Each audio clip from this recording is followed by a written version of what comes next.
Yeah. Are we live? Yep. I Nice. think. No. Uh-huh. Maybe. Or maybe it's just my problem. Ah, yes, we're live. Okay, we're live. Never mind. I am blind, apparently. Which is also okay.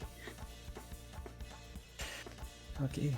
So, welcome everybody for Radiant 147 Summer Edition.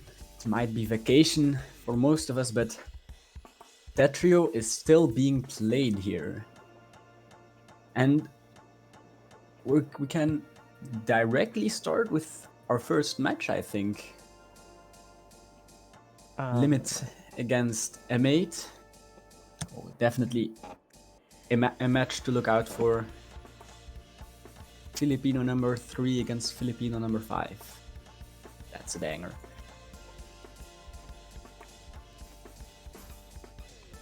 It looks like we are starting with a warm-up. M8 on the left, Limit on the right. 3, 2, 1, and here we go. Top 8 of Radiant 147.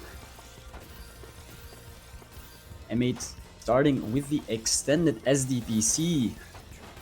Limit is cancelling a little bit, but seems to make it out just fine. But that surge deficit on M8's side might be a little bit more troublesome as it's growing 14, 15. Limit really needs to find an answer, but M8 pops and no follow-up spike is sent. So Limit will get out of that situation scot-free.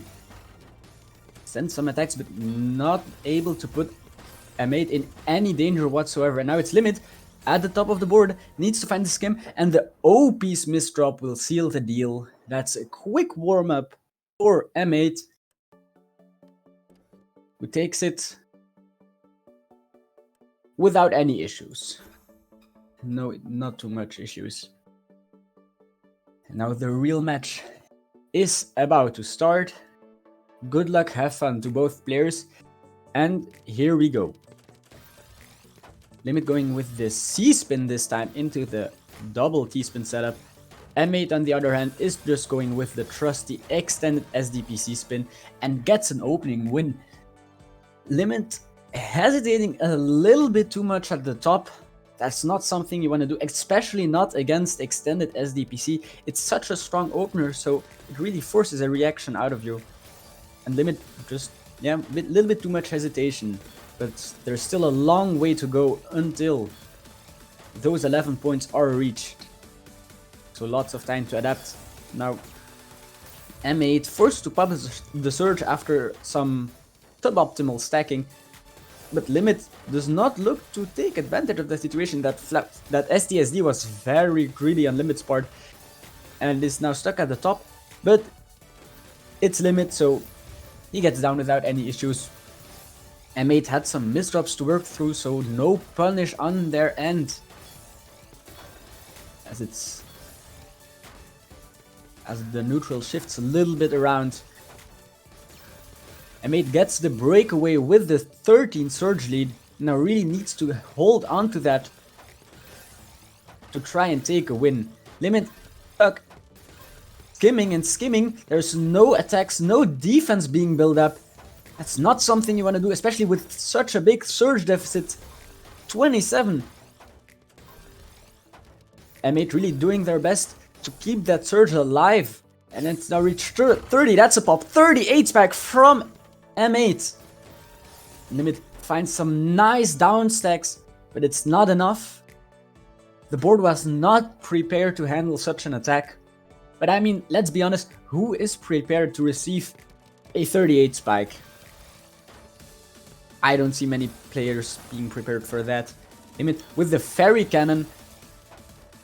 M8 pulls off the extended SDPC, not without trouble though. Forced to break the surge. But Limit misdrops a little bit, fixes it, but has a lot of cheese to dig through, so that might be another opportunity for M8. 23 spike, 30 spike with the surge pop, and that's a little bit too much to handle. A nice round from M8. to extend that lead to 3-0. Limit really needs to make something happen here in this situation. Oh, M8 misdrops. This might be an opportunity for Limit. Holds on to the LST. Limit has the Surge. No, Surge being equal on both sides. But M8 pops first. Limit misdrops. And that's another point going to M8.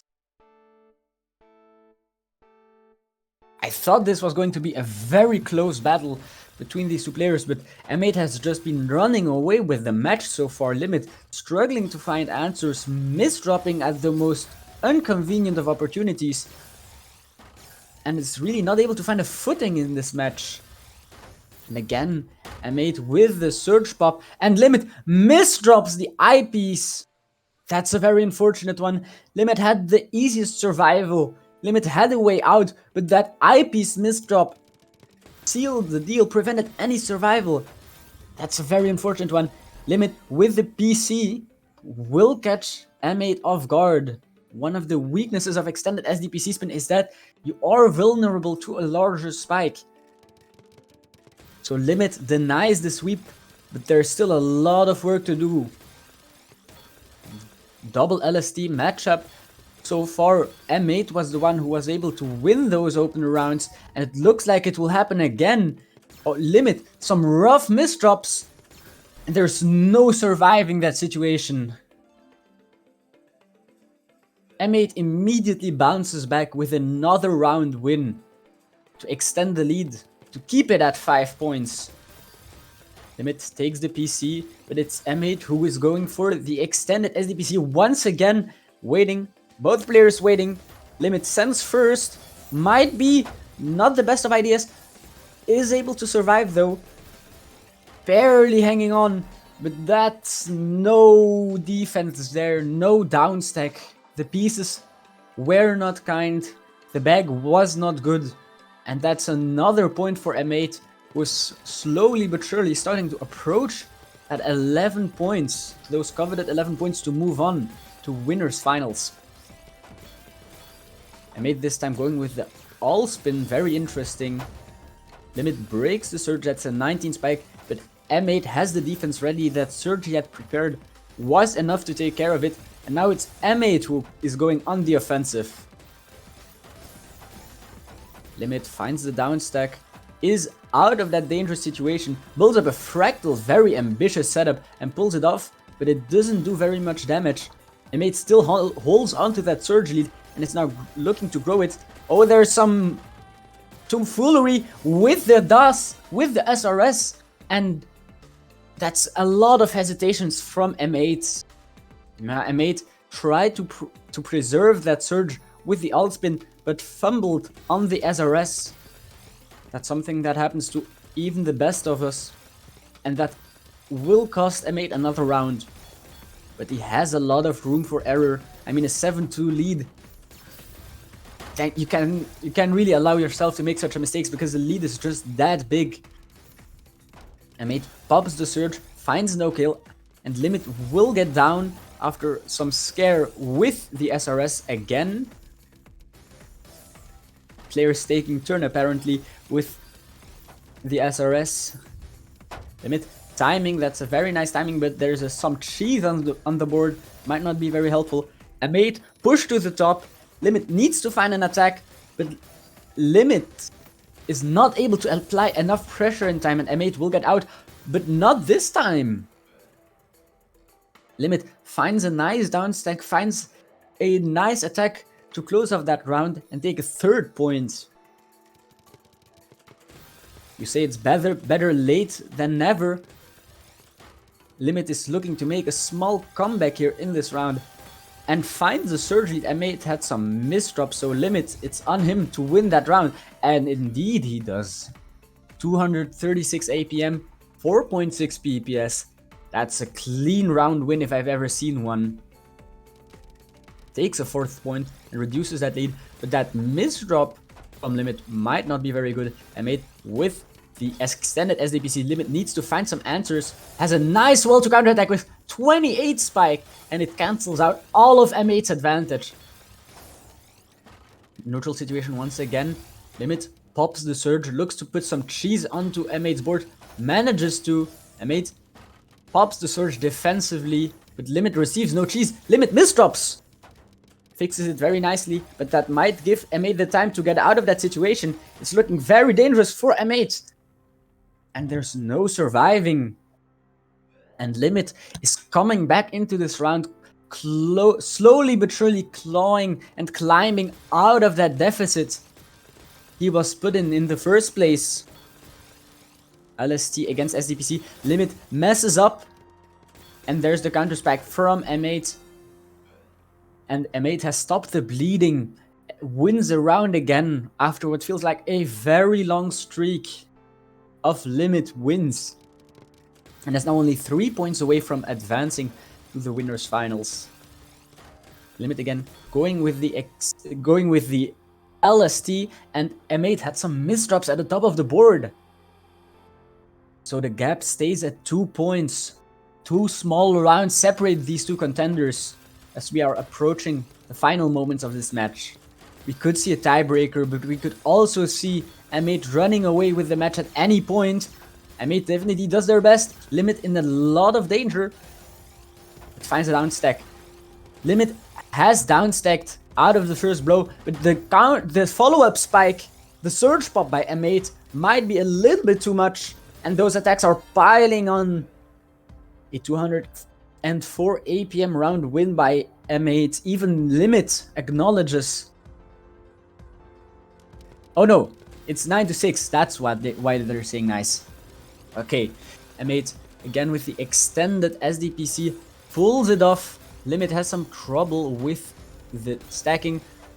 Had an unwilling surge pop, but transforms it very nicely into a setup to keep surge. That O-spin misdrop by that O misdrop by Limit might prove. Oh, bro.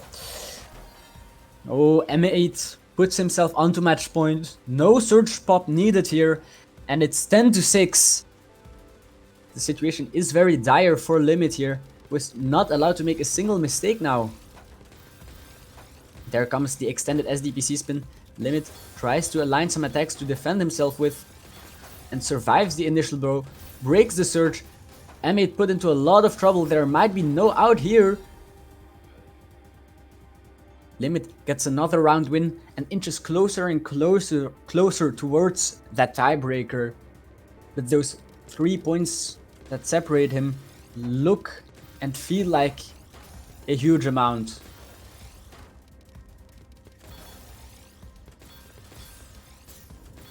Limit breaking the surge prematurely maybe. And now it's M8 who has the surge, who has the well to attack with. This might be the final moments of this match. Oh, Limit has some trouble with the misdrops, and that's it. GG well played, and M8 advances to the winners finals. Limit is knocked into the losers bracket after what felt first like a runaway for M8 and then looked like a comeback from Limit.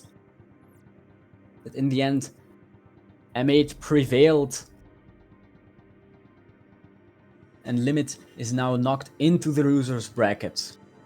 A very nice match. And now our next one might also be very interesting. We have now Gohan against PCO. That's a very good matchup. That's a matchup to look out for. Both players joining this tournament, trying to get a little bit more practice maybe before the Tetrio World Championship. Gohan descending to the mortal plane to show us his Tetrio skills. The number 2 player in the world. And obviously PCO is not a bad player either. Bad is maybe an overstatement. PCO is also an extremely strong player.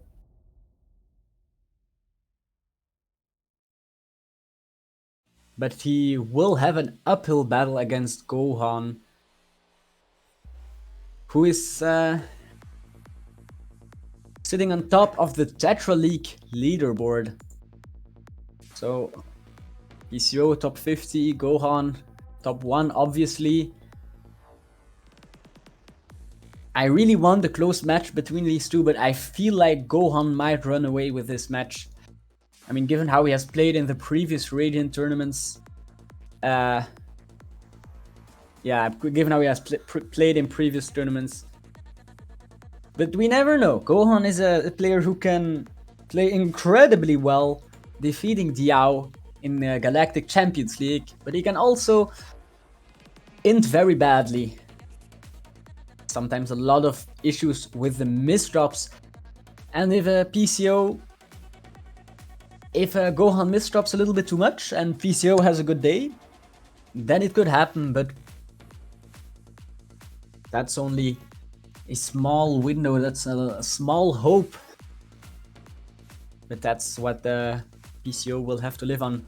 No match, no warm-up, jump directly into this match. Gohan against PCO, number 1 against top 50, and here we go. Gohan start off very slowly. PCO seizes the early initiative with that LST.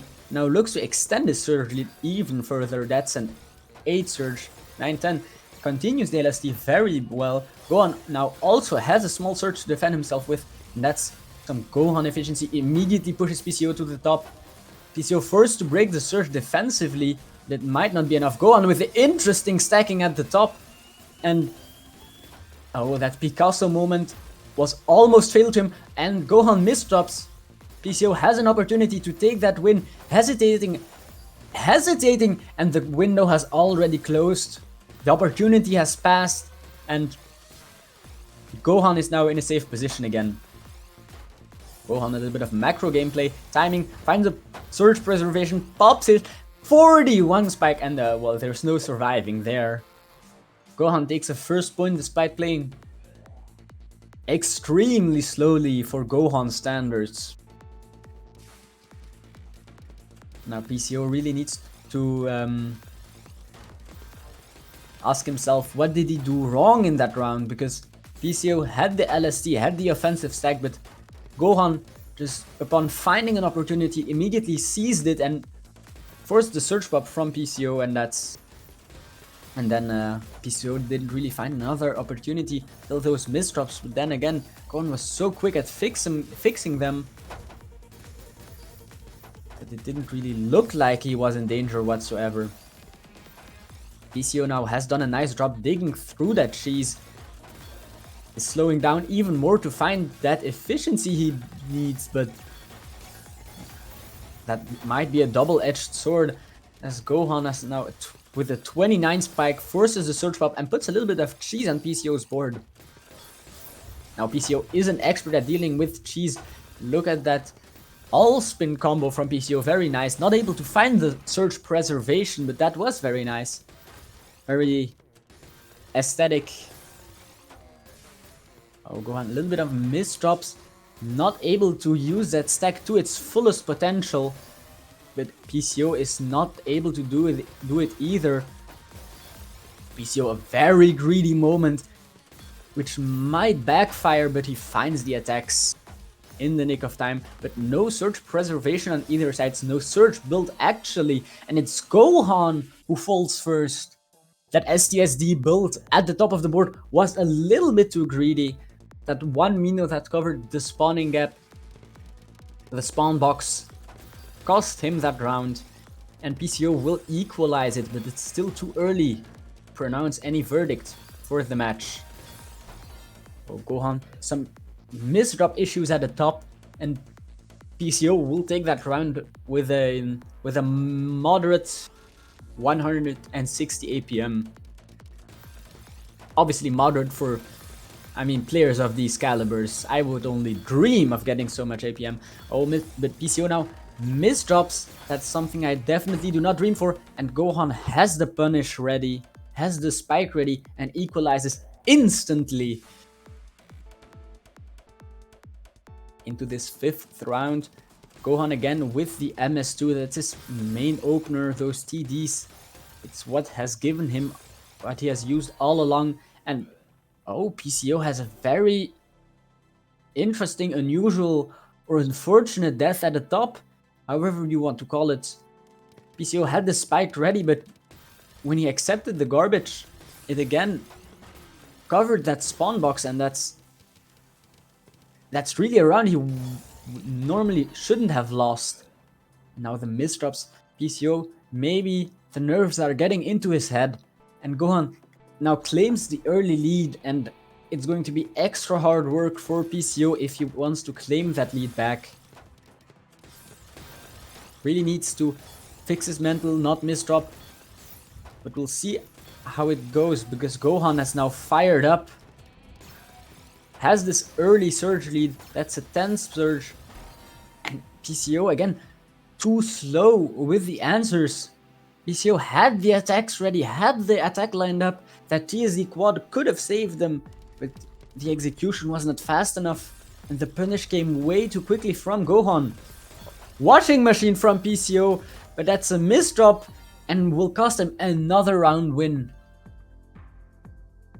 PCO maybe gave up a little bit on trying to win that match and instead decided to have a good time. Which, I mean, obviously, you really cannot blame him for that. The washing machine was really funny, but maybe it helped him have a mental reset going into this 9th round. PCO had the early surgery, but was forced to pop it. Terrible misdrops at the top, and the roof he built with those misdrops proved to be fatal. Gohan claiming another point. Only 4 points away from advancing. And PCO now really needs to get things together. Starts out the round with another misdrop. That's not a good sign of things to come, but he fixed it extremely nicely and even has a surge lead right now. Oh, hesitates. PCO hesitated to build that C-spin and then misdropped the eyepiece. That's not good. That can't be good. Not for the moral, not for the mental, but also not for the points. Gohan now up 6 points. Only 3 points separate him from advancing to the winners finals. The situation is dire indeed. Both players coming out of that opening stage alive. Gohan with a little mechanical heart claimed the early surge lead. PCO with the misdrops, forced to pop surge, finds a nice little down stack. Gohan forced to pop defensively, and this is PCO's round. Gohan had a little bit too much greed, and PCO will stop the bleeding.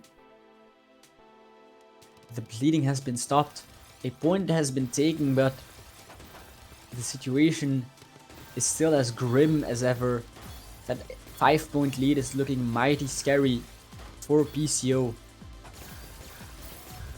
But fresh from that win, from that round win, PCO has a renewed confidence and has been playing for 21 seconds without any misdrops. Now the first hesitations for PCO. Oh, and that eyepiece was not the right piece there. The down stack was not attainable, was not usable, and Gohan will immediately bounce back with a win to put him on 9-3. Gohan with the misdrop transforms it into a nice down stack setup. You wouldn't really think he misdropped in the first place. But it's PCO hitting that punish button, and Gohan is topped out. Gohan was one piece off the down stack. If you managed to place that Z piece, then he would have had a TSD quad lined up. So maybe a little bit fortunate for PCO, but a round win is a round win nonetheless. Now Gohan is meaning business. That 4 PPS triding is looking very dangerous, but PCO finds a nice little down stack, breaks the surge, but Gohan sits on top of a very scary surge. That's already hit the 20s and might grow even larger. Gohan pulling out all the tricks to find the preservation, but might be forced to pop soon. And PCO needs to find an answer. The 30 spike that will come his way will top him out. 43, and it's an immediate top out on PCO's side. Gohan puts himself on match point. And yeah, PCO with his back against the wall has no more room for error. No more time to make mistakes. But Gohan is on fire. 4.5 BPS opening round. PCO misdrops a series of pieces, and this might seal the deal. Gohan already on the 9 surge, 11-12. It's building up. A mid-game PC to preserve Surge. And that's 60-17. And this match might be a foregone conclusion. PCO another series of misdrops. And that's it. Gohan didn't even need to send the Surge. Gohan didn't even need to send that follow-up spike. A combination of nerves and misdrops and sparkled with some Gohan pressure was enough to top out PCO, who is now knocked into the loser's bracket. And I mean, PCO played his best, but in the end, that was not enough. Again, when is something enough against Gohan, the number 2 player in the world?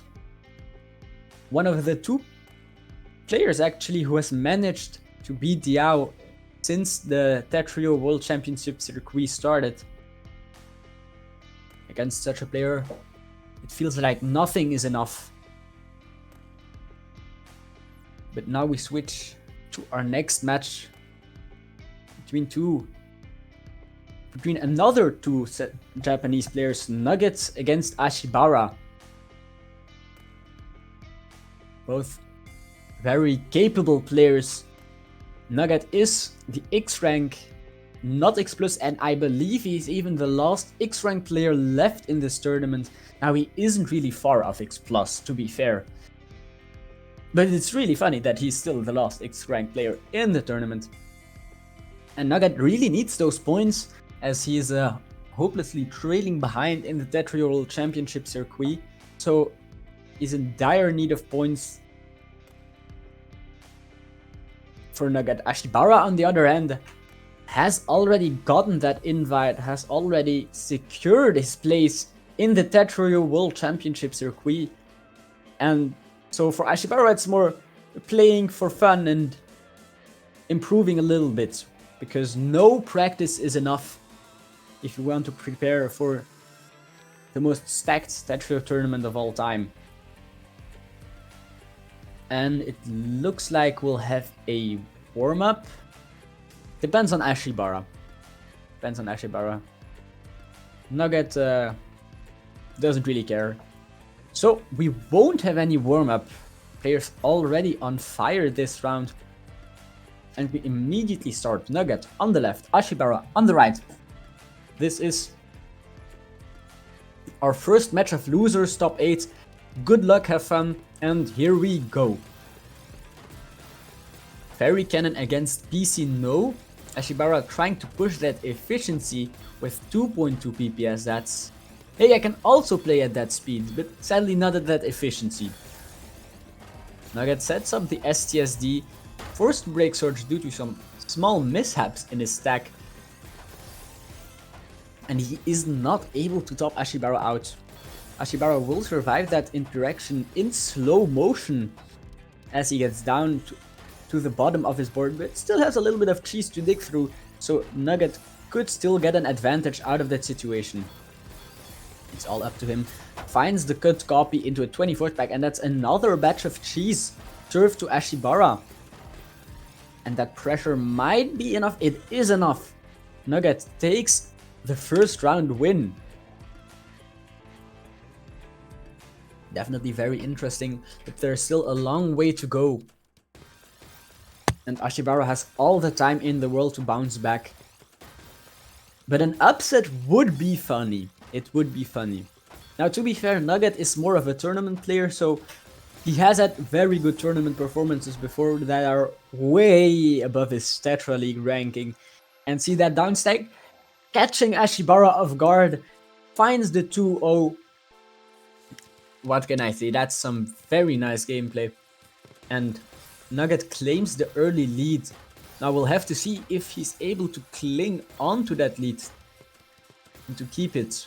Nugget had a little bit of hesitation, trying to find the most optimal way of preserving that back-to-back. Is forced to break it. Breaks it. Nice 27 spike with a follow-up TST. And those 8 attacks, combined with that nice spike, will give him an early 3-0 lead. Now the world is kind of reversed. The X-rank player is winning against the X+. Unusual, to say the least. The game is far from over. Now what is Ashibara's answer to those points? Playing even more slowly, pushing that efficiency to its absolute limits. But it might not be enough. Now Nugget again claims the surge lead. This time Ashibara has a nice spike. Waits to... doesn't tank, but instead tries to send some cheese over to Nugget's side, but it's not successful. Nugget has some clean garbage, but it's an 8-1 stack, so transitions out of it, now tries to build up surge once again. Nugget with a successful transition out of that 8-1 stack into the 5-4, that misdrop forcing the surge pop, and Ashibara will have reset the situations. Nugget has some misdrops that will slow him down a little bit, but is immediately through it. Ashibara has a very nice wall to attack with. Nugget might have some trouble now. Ashibara has seized the initiative for the first time in this match. Breaks the surge, tries to put some cheese onto Nugget's board, and it has worked. Nugget has some cheese to dig through, but does so without any issues. Sets up the T-spin triple. I really like the use of T-spin triples because you send 8 lines, which 8 lines, it sounds good, but when you think about it, you can't Tetris it in one time, you can't TSD quad it, so it's a little bit of a weird amount of lines to receive, and Nugget really likes to use those T-spin triples, and he has been using them very nicely, but that misdrop not very nice from Nugget, pushed a little bit up in some dangerous situation, but Ashibara has no spike to punish. And in fact, it will be Nugget who once again seizes the initiative and tries to top out Ashibara, but it does not work out. It does not work out, and Nugget now breaks the surge after an unfortunate misdrop, misdrops the TPs. This is not good. Ashibara needs to take this round, and he does. 2.45 PPS, 126 APM, and some misdrops. And Ashibara now has a first point on the board. The sweep is denied, but the lead is still in Nugget's favor. TD opener against Fairy Cannon once again. But it's Nugget who misdrops. This might be Ashibara's chance. Nugget immediately breaks the surge, tries to put some cheese onto Ashibara's side. Kind of works out, but now Ashibara has a surge lead that they will try to keep. TSD quad from Ashibara breaks the surge, and a poorly timed misdrop from Nugget will prevent any down stacking, and Ashibara has now almost equalized the playing field.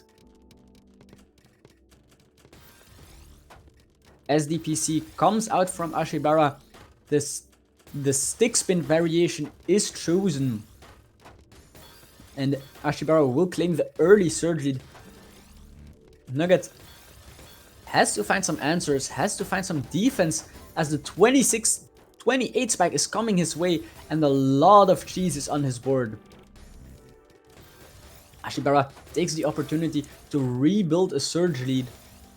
But will it be enough? That T-spin misdrop, excuse me, on Ashibara will prevent the surge from being built. Now Ashibara has to dig through that cheese, that homemade cheese that he himself created, but he does so very nicely.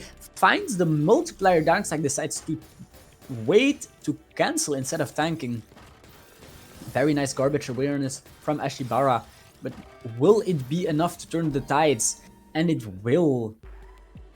Ashibara profiting from some unfortunate misdrops on Nugget's board, who maybe has some issues with the nerfs. Those are 3 rounds in a row that Nugget has misdropped, and at unfortunate times at that. So we'll have to see how he fixes those misdrops. What's sure at the moment is that Nugget holds a nice surge lead. That's 9, but that's no auto win. Nugget needs to find a follow-up spike, needs to find a good opportunity, and is looking for it. Has a nice, well set up. Misdrops, pops the surge, but it might not matter. Ashibara is now the one who misdrops and gives the lead of this match right back to Nugget. The TD opener against Nuggets. TSD into TST. Very interesting opener with the waste D, but it won't give him the early surge lead. Ashibara is the one who wins the opener battle, but Nugget takes advantage of Ashibara's hesitation. Surges are being exchanged, but no progress is being made. Nugget now misdrops again, finds himself in a very tough situation, finds some very nice creative down stacks, and is out of that situation. But Ashibara holds onto that surge lead. So Nugget has a time limit.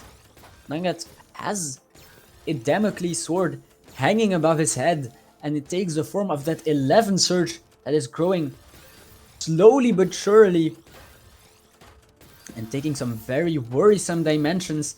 That's a 16 spike. Nugget needs to prepare an answer, decides to tank, but and accepts a very nice batch of garbage. This might be a good opportunity, but Ashibara sets up the killing blow. 29 spike is being sent, and Nugget pushed all the way to the top and barely doesn't survive it.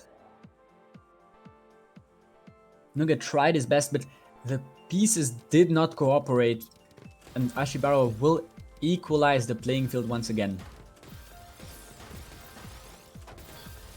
Both players building up surge in that opening phase. It's very even on both sides. Ashibara breaks first, Nugget sets up the T-spin, but struggles a little bit with SRS. Now forced to break it, has a lot of cheese to dig through. Meanwhile, Ashibara has some nice attacks lined up and doesn't even need to send them. Nugget had some poorly timed misdrops once again. I cannot believe how much he's misdropping in this game. Ashibara with the PCO into some all spins. Very interesting. And Nugget decides to fight fire with fire and also all spins. But it's Ashibara with the early surge lead. Now with that eye hesitation, puts himself in a little bit of danger. PCO, Nugget, this is your time to send a spike. This is your opportunity to kill. Takes it, sends the 20 spike, but the opportunity has closed. The opportunity has passed, and now it's Ashibara with the surge, going for the kill. Waiting to send that Tetris, maybe looking to do some macro, but Nugget has 2 misdrops in a row, sets up the SCSD at the top of the board. Very greedy play from Nugget, could backfire, but Nugget pulls off the down stack, and that's some extremely greedy play. But respect to Nugget for pulling it off and surviving, but another eye misdrop from Nugget. Man is really giving me heart attacks, but in slow motion this time. Nugget gets down to the bottom of his board. Now it's Ashibara with an STSD setup, transforms it with an all spin to get some more surge out of it, and that's surge advantage for Ashibara. The ace surge. Ashibara builds up the 3 wide, interesting, but converts it with some all spins. Now down stacks a little bit, looks for the multiplier. No Tetris multiplier inside, and there's no cheese on Nugget's board. Nuggets completely neutralizes Ashibara's attacks. Some nice defensive play from Nugget, but Ashibara now has again an upstack ready and finds a nice L-spin kick. Not able to keep the surge though. Nugget again has neutralized Ashibara's attempts at going for the kill. Now it's Nugget who holds the keys, who holds the initiative. Breaks the surge, a little bit of a 12 spike, and Ashibara is now the one who misdrops, but I'm not sure there would have been a down stack out of that situation whatsoever. It's neck and neck, it's 5-5 as we are past the halfway point of this match now, and no player is conceding any points. No player is conceding the lead to the other one. And it's a very interesting battle of two very slow and efficient players who take their methodical approach as far as possible. And right now it's Nugget who holds onto the surge, he breaks it, looks for the kill, waits to time a little bit. Interesting. Ashibara had that counter spike, but was not able to get anything out of it.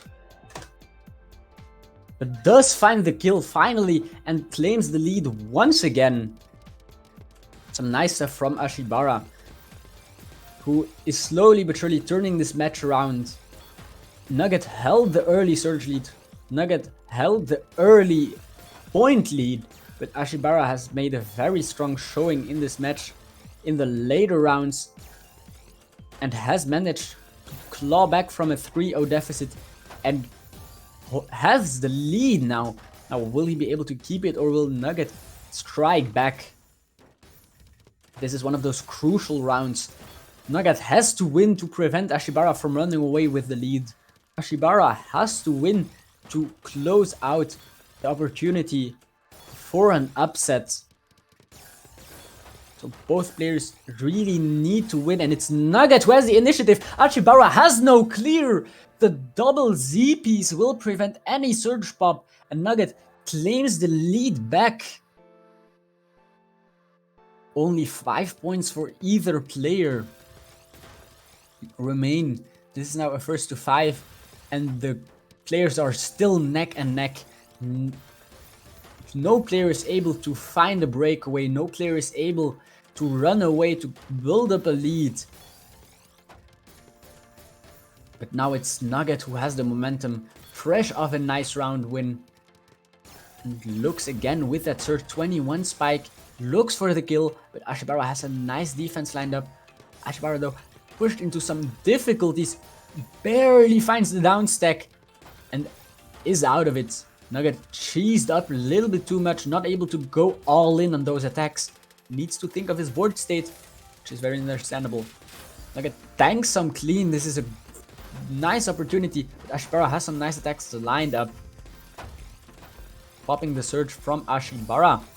Setting up that D-spin triple, trying to get a surge, gets the 4 surge. It doesn't do very much, except put a lot of cheese on Nugget's board. And Nugget, that misdrop was not good. Another T misdrop. This might be Ashibara's opportunity to claim the lead, but Ashibara waits on the Tetris and allows Nugget with the color clear to escape from that situation.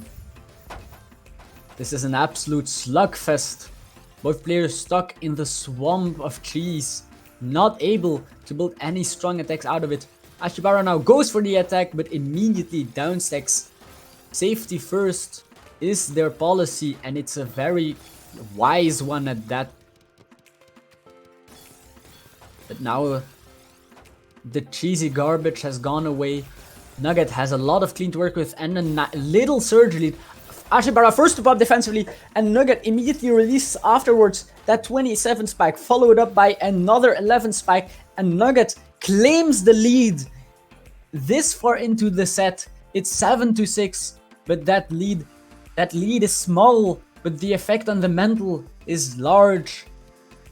Nugget holds that lead and is poised to make an upset happen against Ashibara, an extremely strong player and very highly ranked in the Tetrio World Championship circuit.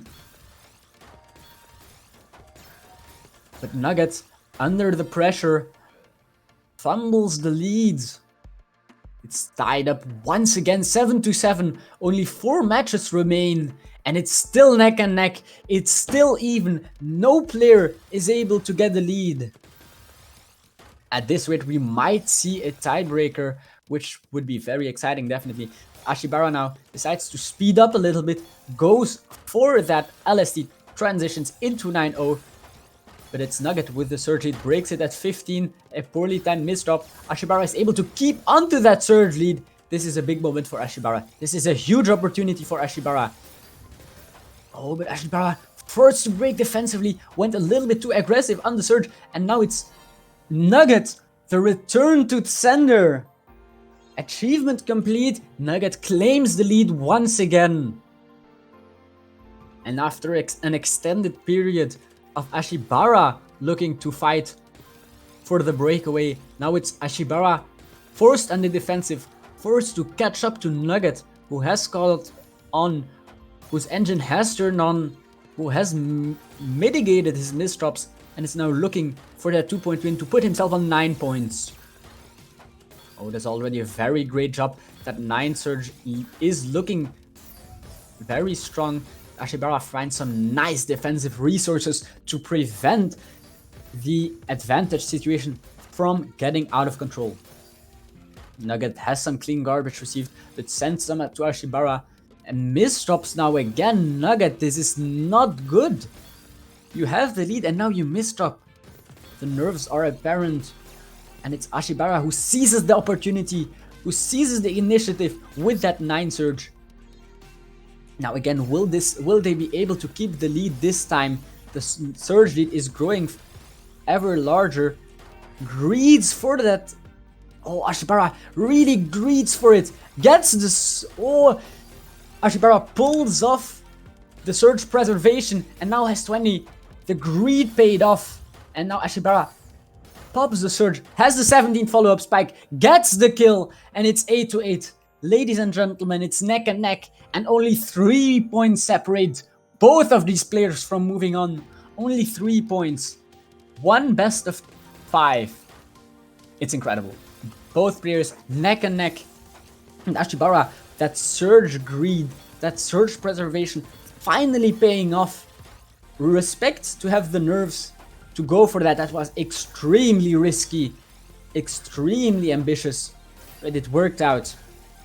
Now Nugget feels the nerves, pops the surge for maybe no apparent reason, but gets a very nice well. So Ashibara might be forced to pop the surge defensively, but Ashibara doesn't. Ashibara keeps the surge, sets up the fractal at the top of the board. Ashibara, what a greedy play! Ashibara greeds a little bit too much and now finds himself in a troublesome situation once again. Nugget puts up the attacks, the T-spin triple is sent, but Ashibara finds the Tetris and the T-spin just in the nick of time and gets out of it. Ashibara digs out of that situation. Very nice job, and it's Nugget who falls first under the pressure, under the nerves, and Ashibara claims the lead once again this late into the set. Almost at the last moment. And now it's Nugget who feels the pressure, who needs to win this round. Oh, but Ashibara has some very nice attacks lined up. Looks for the down attack, looks for the multiplier, pulls off the multiplier. That's a 38 spike. But Nugget finds the defense in the crucial moments, pulls things together, and finds that crucial defense. Ashibara, though, is not done. Look at that well from Ashibara. Look at it. It's very strong. And Ashibara greeds for the attacks. But Nugget is not sleeping either. Those misdrops, though, might put an end to this defensive miracle. Ashibara, again, waiting with that Tetris. And this hesitation might allow Nugget to get out of that situation. But it doesn't. It doesn't. Ashibara puts himself on match point as we enter potentially the ultimate round of this tournament. And it starts off with a misdrop from Nugget. Now Nugget really needs to pull things together, really cannot allow himself to make any sort of misdrops like he did in the previous rounds. But it's already looking like Ashibara was able to claim the early surge lead. But a very cheesy board prevents him from building up a stronger attack. That's a 16 spike, a lot of cheese. And Nugget, very poorly timed misdrop. He sits at the top of the board, facing elimination. Oh, that misdrop might have been very scary, but Nugget fixes it into a T-spin 0. Now Nugget got out of the situation. Very scary indeed. Times the attack, looks to get some clean, but only some cheese is what he gets. Now digging through that cheese, reveals some clean, something to work with.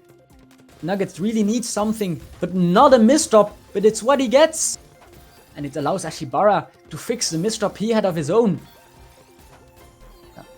But it doesn't matter. It doesn't matter. Ashibara also feels the pressure from the moment, and Nugget reduces the lead to 1 point. This is either the last round of this tournament, either Ashibara pulled off the win, or we see a tiebreaker. Nugget is definitely working for it, has the DT build up to build some attacks, and Ashibara does not look ready, but gets the defense nonetheless. Some very nice play, Ashibara pulling things together, but it's Nugget who holds the surge, who holds the keys to the throne, breaks the surge, pops it, sends a follow-up spike, but Ashibara has the defense ready, and Nugget won't get the kill, won't get the tiebreaker he desperately needs. Now it's time to try again from Nugget with another T-spin triple into a donated Tetris. Very interesting. Ashibara goes for the side 4 wide, looks for the multiplier, but does not pull it off. An extremely risky move from Ashibara, going for the side 4 wide. But it did not work out. But now Nugget facing misdrops. And Ashibara sends a spike, looking for the kill, but it's not working. But Nugget is not out of it just yet. Has some misdrops and some cheese to dig through. Gets through it very nicely, but Ashibara holds the surge lead and has a potential nice stack. Ashibara sets up the L-spin kick to preserve the surge lead. Opens up the well, has a 10 surge. Very nice. Ashibara has a clear advantage now, has a possibility to win this run. It all depends on Nugget. Is he able to force the surge pop? He doesn't. He doesn't. Ashibara has the 17 surge. This might be the final moments of this round. This might be the final moments of Nugget's tournament run. Not Nugget. Waiting. He needs that clean. And Ashibara now sends it. Nugget accepts. Nugget. Ashibara pops. And Nugget pulls off a miracle down sack. But it's not enough. It's not enough. And Ashibara clutches out the lead with that L-spin kick, that L-spin triple setup to preserve the surge, to preserve the surge lead and close out that round.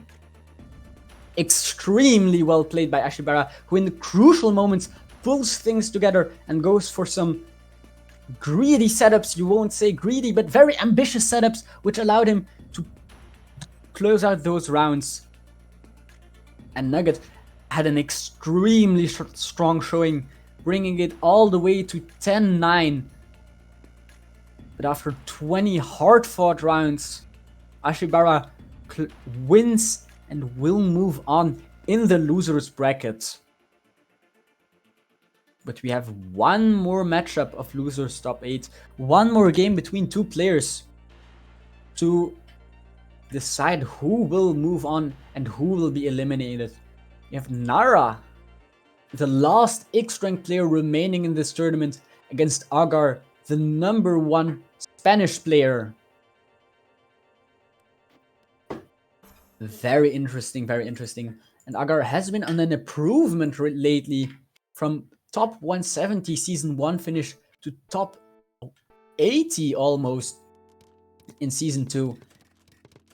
So Agar looking for that tournament, for some tournament experience, and to maybe even get some points extra for the TWC circuit, as he really needs those. But on the other side sits Nara, a very strong tournament player who randomly pops up in tournaments and upsets X-rank players, despite being ranked 120 in the world. And that down stack from Nara will give him the warm-up. A very nice round, but it won't count towards the game. Now the warm-up has passed and we are ready to begin this match. Agar against Nara, a Plonker against a Strider. And here we go. 1 first to 11. One player moves on and one player is eliminated. And off they go. Nara starting with the SDPC spin into some more T-spins. Agar deciding to, let's do some alt spins. But it's Nara who holds the early surge lead, who wins the game of opening battle.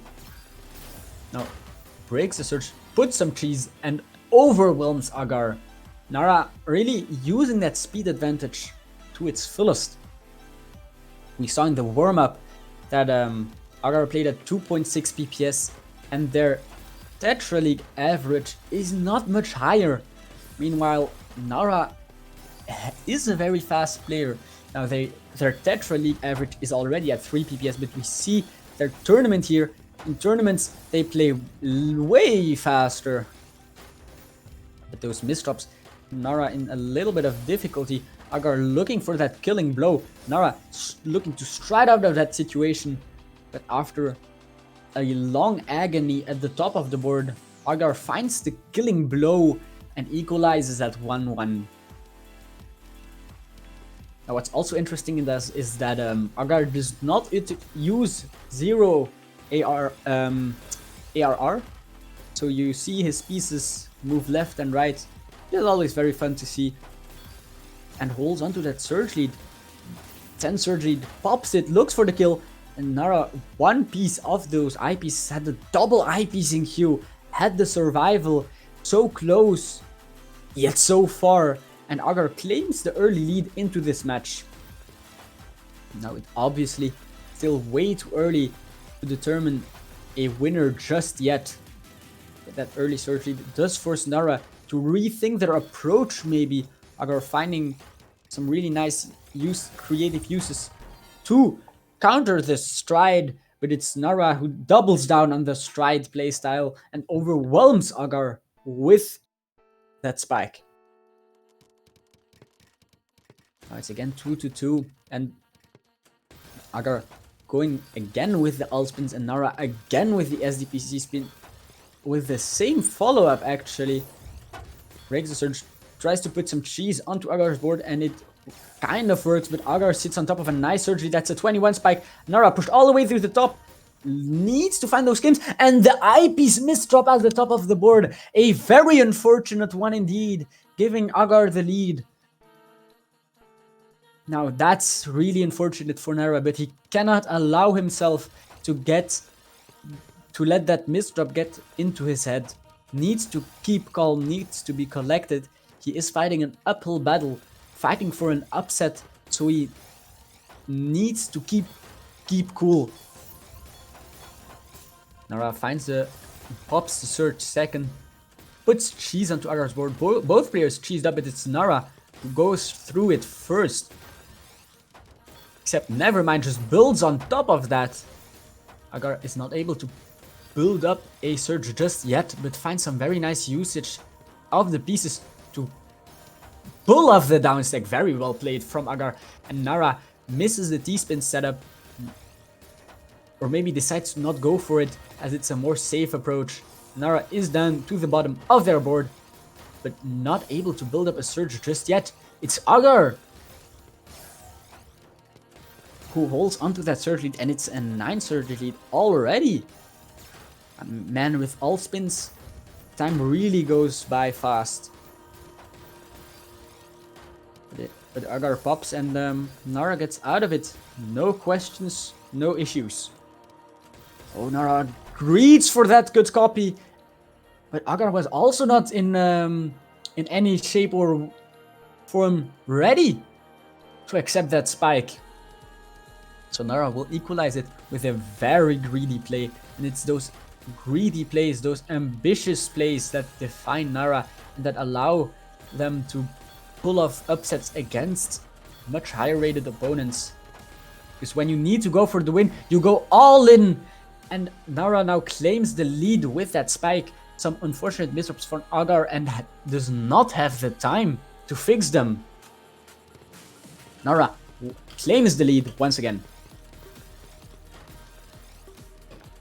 As the PC spin against stick spin, Nara accepts the garbage and finds himself with a nice attacking well.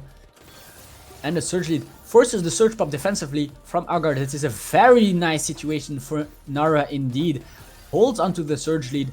Oh, but Nara misdrops. Nara misdrops the OPs. And allows Agar to get out of that situation. Oh, now Nara has a cheese on their board. Agar with the fractal ready builds up those attacks. And Nara has no eyepieces inside. No downstack as a possibility. And Agar equalizes with ease, with apparent ease. And it's tied once again. Nara waiting, trying to get that free garbage, but Agar does not give it. No free garbage for Nara. Instead, a huge 24 spike. That's a little bit too much for Nara to handle. Does not find the down stack despite surviving the initial blow. Agar claims the lead and looks to run away now. Very crucial point here. Nara needs to equalize the play if he wants to keep his chances of advancing into the tournament alive. Oh, Nara sets up the T-spin into all-spin. Interesting, but it's not the best play in the world apparently, because it gives Agar the Surge lead, the Surge spike, and the round win 4-6. Agar starting to run away with the match, has found the breakaway, has now that 2-point lead, and it's on Nara to catch up. Nara doing their best, but it's Agar has a nice, well, look at that huge attacking wall. An enormous amount of possibilities for Agar. Nara knows it. Nara using that speed advantage very nicely. Finds also a good defending wall of their own, and the Surge is tied between these two players. Agar now with the misdrop and the hesitation, forced to pop the Surge defensively, but it's a lot of cheese on Nara's board. And Agar has another opportunity at the round win. This time though, Nara is ready. This time Nara has the pieces.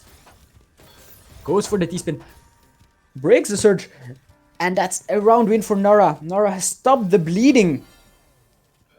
And is closing that gap, preventing Agar from running away, from breaking away. And it's 5-6, only a 1-point lead. It's really neck and neck, and man, the X-rank players are popping off this tournament. First Nugget, who almost brings it to tiebreaker. Now Nara, who equalizes with Agar, 6-6. Oh no, Agar has some issues with his keyboard apparently. Has some double hard drops. That's not good. That's really not good. You cannot have mechanical problems in this crucial of a game. Some of you will remember Tetrio Cup 15, where Diao had the same problems and lost a match to Blarg and was knocked into the losers bracket because of the keyboard issues. But this time, in contrast to Diao, Agar has no second chances, so he will need to pull through this match with that broken keyboard, with those hard drop issues, if he wants to advance, to continue, and to fix his keyboard for the next match. Nara, on the other hand, is looking for that Surge lead, breaks it, puts a lot of cheese on Agar's board, but Agar again down stacks, cheese races, defends very nicely, and gets that neutral situation he looked for. Now, oh, Nara greeting a little bit too much. Agar reclaims the lead, and it's 6-7. Agar might have some keyboard issues, but his play is extremely clean. And does a very good job at mitigating Nara's speed advantage. Now Nara sends that Surge 23-24, looks to put some more weird garbage on Agar's board, and it looks like it might work out. But no, Agar finds some very nice down stacks at the top of his board. Now it's Nara pushed all the way to the top. Needs to find a skim if he wants to get to the TPs. Oh, gets the attack, lines it up. Oh, but that's still a very tough situation for Nara. It gets out of it. Agar hesitating a little bit too much. And that's a nice counter spike. Nara flipping the tables and tying once again. It's 7-7, and no player has managed to break away. No player has managed to claim a lead of more than 2 points. And wow, this match is close between these two players. Nara again looks for that down stack. That quick opening round would really be good for them. But Agar defends. Agar is on the ropes. Needs to find those defensive options. Oh, and barely. But that hesitating too much. Some circus with the S-spin will allow Nara to claim their first lead since the match has started. Very important round here. Will Nara extend his lead even further? Will Nara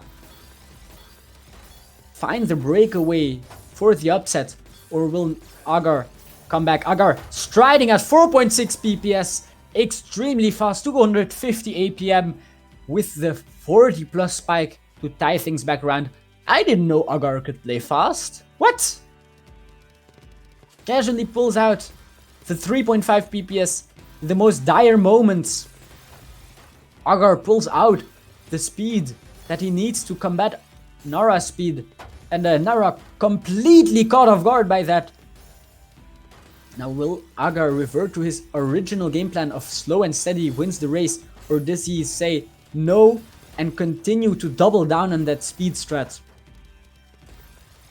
What's certain is that suddenly it's Nara who is the slower player with 3 PPS. The script has been flipped. And it's now Nara who finds himself on the slower end of the game, but makes nice use of it. Does not let the change of situations go into his head. Does what he can with what he is given. And put some cheese onto Agar's board. Agar now has the STSDs ready. But some cheese may prevent him from building up even more attacks. Agar sending now some cheese to Nara's board, and it's Nara who has to dig through a little bit. Both players having some cheese to dig through. Let's see who gets down first. Now, Nara gets first, has an attacking wall, has an attacking potential, sets up the T-spin, looks for even more attacks. No Surge Preservation is present, no Surge Preservation is found, only misdrops on Nara's side. Now they won't be fatal, but they will prevent him from building up even more of an advantage. Now it's Agar who could go for an advantage, but look at that cheese on the board, very risky. And Nara punishes the risk from Agar, 9-8. Only 2 points separate Nara from an upset. Nara is absolutely on fire, doing his best, the best he can, and it seems to be working. It's 9-8. Oh, but Agar does not go down that easily. A nice spike almost catches Nara off guard. Nara misdrops at the most crucial moment. That OP's on top of the well, and then that hesitation. Nara was one piece of finding the down stack. Doesn't find it, and it's tied 9-9 this late into the set, and it's neck and neck. What can I say? Nara striking with the early opening, looks for the kill, looks for the early opening kill. It's what he wants, it's what he gets. That 3.7 opener play will put Nara on match point against Agar. The upset is looking more clear than ever. But if there's one player who can do anything about it, then it's Agar, who has proven multiple times that he is capable of beating Nara. Downstack from Agar. But it's Nara who holds onto that surge lead. This might be Agar's last situation. Nara fires off the surge lead and gets the kill. Nara upsets Agar. The upset is complete. And Nara advances to the next round of losers finals. Agar eliminated out of the tournament. Oh, so that's... Apparently Nara seeded higher, but he's still ranked lower in TR. So it's like not really an upset, but like half an upset. I mean, it's still crazy to see that an X rank beats an X plus rank, regardless of seed, in my opinion. But again, very well played from Nara, very well played from Agar. But Agar just had barely not enough. And Nara secured that win, that 10-9 win. A very close game, but in the end, what works works. And now we have our next round of losers brackets. We will have Limit against Ashibara. Two players who have nothing, who have already proven themselves very close in TR. Only 7 ranks separate these two players, which is really not a lot. 7 ranks and 22 TR separate these two players, so we might see an extremely close match to continue the trend. And it looks like we'll have a warm-up. Limit asking for the warm-up, gets it. And now we have Ashibara against Limit. Ashibara on the left. 3, 2, 1, and here we go. PCO against extended SDPC. Now let's see who will win this encounter. Oh, Limit, some unfortunate misdrops. This is not ideal as Ashibara holds a daunting surge lead. 9, 10, 11. Oh, and Limit, a very greedy Espen setup might cost him his warm-up round. And indeed, no escaping there. But I mean, did you see that Z-spin setup? And that was sure greedy. That was very greedy. And it did not work out. But I mean, against SDPC, extended SDPC spin, there really is not a lot you can do. It's such a strong opener, such a demanding opener from both players. And yeah, really forces an immediate response, because if you don't respond, the other one will just continue to stack up and build a back-to-back. So, very strong opener, but Limit fends off the SDPC this time. But Ashibara still holds onto that surge lead, so Limit has some trees to dig through. But should not have any issues with it. Oh, except if Ashibara sends a spike. And that spike catching Limit off guard. And Ashibara claims his first point into this first to 11. Best of 23. And it's Limit who will have to show that he's able to defend against those attacks. It's Ashibara again with the donated T-spin triple. Did not work out entirely, but fixes it nonetheless, and that's a nice downstack from Ashibara to put some cheese onto Limit's board. It doesn't do very much, only 2 rows of cheese, whilst Ashibara receives over 5. But Ashibara is the first one to get through his cheese. Limit still has 1 Mino he needs to clear. That 9-0 stacking from Limit, very interesting. Not that efficient, but if it gets the job done, then you really should not complain. And our Limit finds the well, has some attacks lined up, but misdrops the JPs. Oh, no, that's not good, We're preventing him from extending his lead, extending that surge lead, but it also won't be fatal to him. Another small misdrop from Limit will slow him down again. Those small misdrops, they might not look like much, but they're slowly adding up. And again, another misdrop from Limit, preventing him from building up that surge advantage even more. Now it's Ashibara sitting in the driver's seat and takes another round win. Those small misdrops, they continually added up. 1 might not look like much, 2 might not be dangerous, but when you have 3, 4, 5, it's what allowed Ashibara back into the game and allowed them to get those spikes.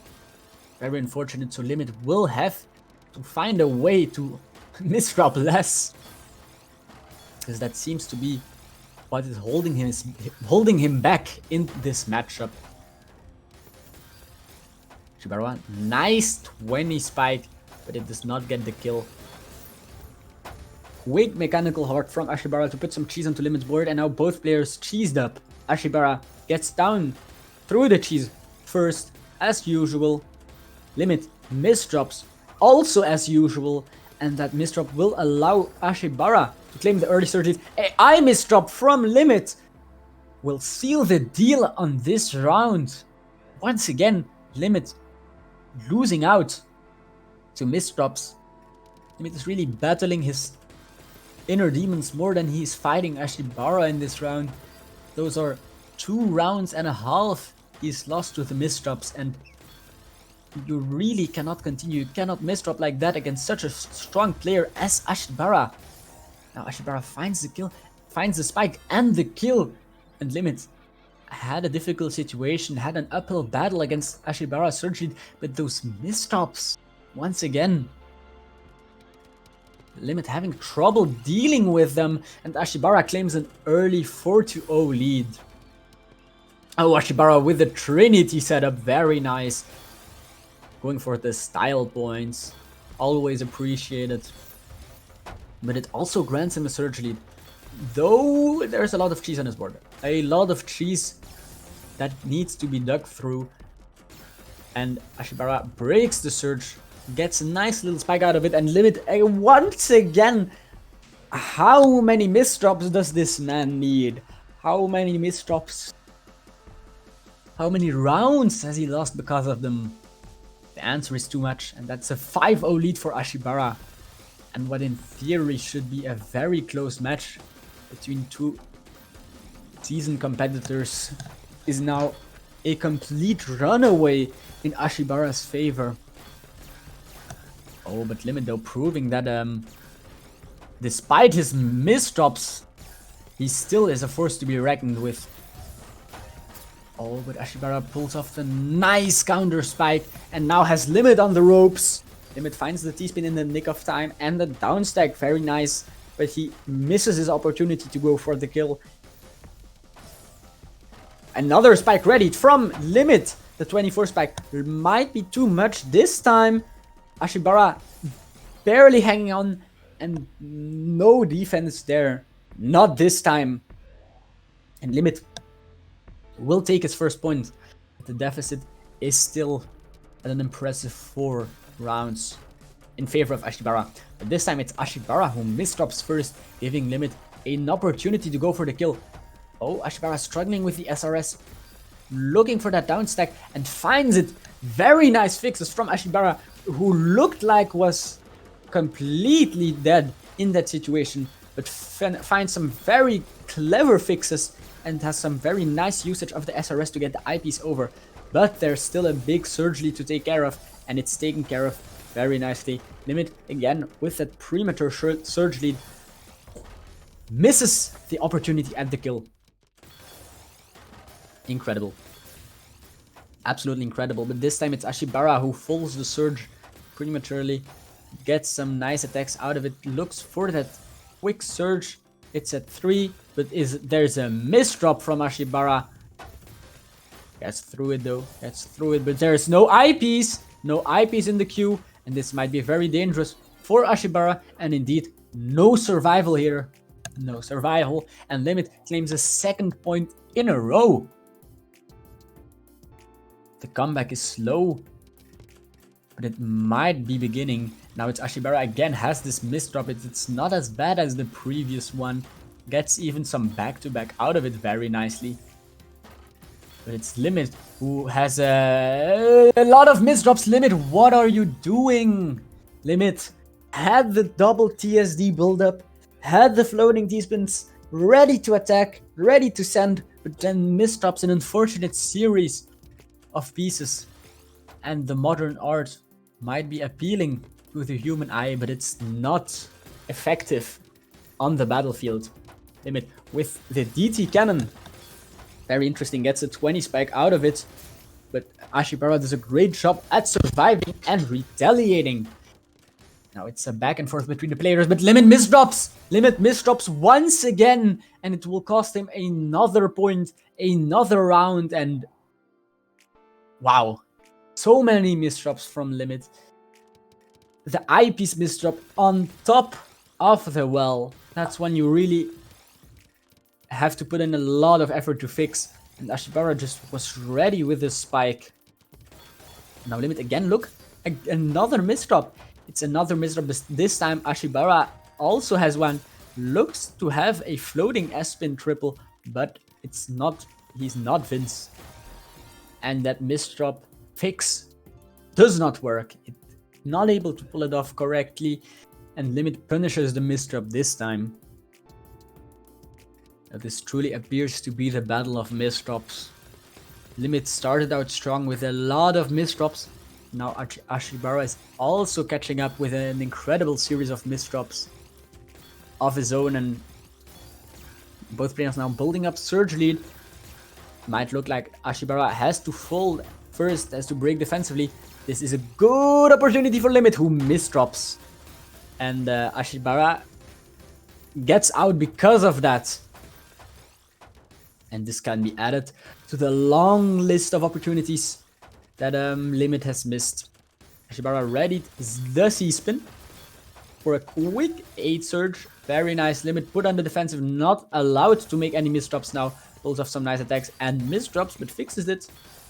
Oh, it's an advanced T-spin setup. My bad. Limit transformed the misdrop into an advanced T-spin setup. Very well played. Now Limit has the attacks ready, puts Ashibara on the defensive. But is he able to keep that surge lead? The answer is no. And misdrops the eyepiece from Limit. And Ashibara is now in the match once again. Has the surge lead this time. But it won't be as easy as Limit is ready to play some Tetris. Ashibara pushed all the way to the top, greeting a little bit too much for those attacks, but it seems to be paying off. Oh, Ashibara has some very scary situation at the top of the board. Breaks the surge, that's an 18 spike, pushes Limit all the way to the top. But Limit also gets down. Limit gets down, finds some nice attacks. But it's Ashibara once again who has the attacking spike. But Limit is ready. Limit is ready and has some very cool setups. Very greedy, very cool, very misdrop from Limit. Cannot stop misdropping, but fixes it. But that will concede the surge lead to Ashibara, who now sits at 14. It's a time bomb waiting to explode on Ashibara's side, who has a very solid lead, a very good stack, a good opportunity to continue building up the surge lead. That 13 spike might deter him, and indeed pops the surge defensively, but that 17 spike might be a little bit too much. And Limit tops out, not of misdrops this time, but just because of the pure back-to-back spike from Ashibara, who now sits at 8-3. Now Limit again with that misdrop, misdropping a series of pieces, conceding the early surge lead to Ashibara. This is especially bad because Limit has been trailing behind by now 5 points. He really needs to make something happen. Needs to find a way to not misdrop or to send a little bit more attack to top out Ashibara. Oh, but those misdrops once again from Limit. A very unfortunate one. And Ashibara has the attacks ready to send. And it's now 9-3. The lead has grown to 6 points. And Ashibara is only 2 points away from advancing to the next set. Ashibara with the L-spin kick. Very nice. That's one of my favorite setups actually. and will give him the early surge. And then a huge attacking well for Ashibara. A lot of attacking potential. It's a very big opportunity, but Ashibara hesitates. Limit breaks the surge. Ashibara might be forced to do so as well, and indeed he does. Does not find a down stack or a multiplier, and now it's Limit who is on the offensive, but misdrops. Limit misdrops once again and is forced to down stack out of that situation. Suddenly the favors are flipping, and it's now Ashibara who is attacking. Has that surge lead, but very spiky stack from Ashibara all the way at the top of the board. Might be forced to down stack, but first another D-spin, says Ashibara. Very interesting play indeed. Was ambitious, but it proved to work out. But maybe not this play. Ashibara slowly digging his way through the cheese, through the garbage. All the while, Limit is sending out attacks. Not able to find a kill. Limit now has the 17 spike. Again, another opportunity to go for the kill. But again, Ashibara defends. Another 20 spike is being sent. And this one might be enough. But Ashibara again has defense ready. And it's 3 times Limit has sent a spike. And 3 times Ashibara has defended. And this cannot be good. Not for the board, but also not for the mental. And now it's Ashibara who has the surge lead. It's Ashibara who is in the driver's seat. Limit has some very nice attacks built up. The 27 spike, and Limit does not clear a line, does not find the line clear. And Limit takes another win. It's 9-4. Limit is making a comeback slowly but surely, but it's still a huge lead to close.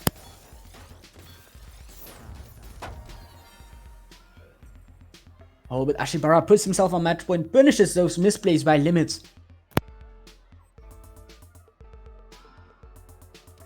And it's 10-4. The situation is very dire for Limit. But now it's Ashibara's turn to misdrop. This is Limit's opportunity. He needs to win this round if he wants to stay in. Limit. Ashibara finds the T-spin triple setup out of that misdrop. Extremely creative. And it allows him to get out. And Ashibara fixes the situation. Limit with a mid-game all clear. The small fish down stack barely does not work. Ashibara is all the way at the top of his board and is finding survival after survival. Limit needs to line up some attacks, but does not find them. Limit does not find the attacks in time and misses the opportunity. That was probably one of the biggest opportunities he got all set, all game long. But he misses it, maybe because of the nerves, maybe because of the misdrops. But Ashibara is out. Limit still holds a small surge lead, but it might not be enough. And indeed, Limit now misdropping. This might be the beginning of the end of Limit. Another T misdrop, another I misdrop. The board state is looking very dire. But Limit clutches up and finds some good fixes. Ashibara not able to capitalize on those mistakes. Now it's Limit again in the driver's seat with the attacks lined up. A huge 4-wide well is being prepared, but the residue garbage is not good. So Limit is not able to get any combo out of it. And Ashibara now builds up attacks, sends spike, and Limit is pushed to the top. Limit going for some very greedy plays, and they don't work out. They don't work out, and Limit is eliminated from the tournament. A very nice attempt from Limit, but too many misdrops, too many misplays from Limit will prevent him from continuing any further, and Ashibara takes that win and will advance to the losers semifinals.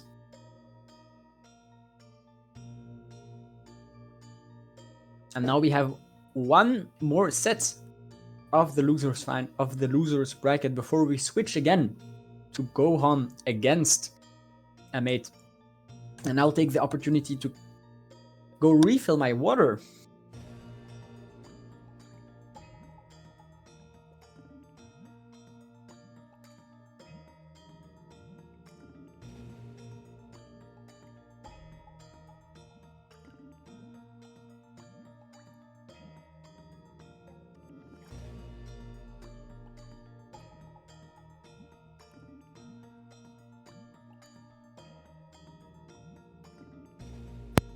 Okay, and I am back.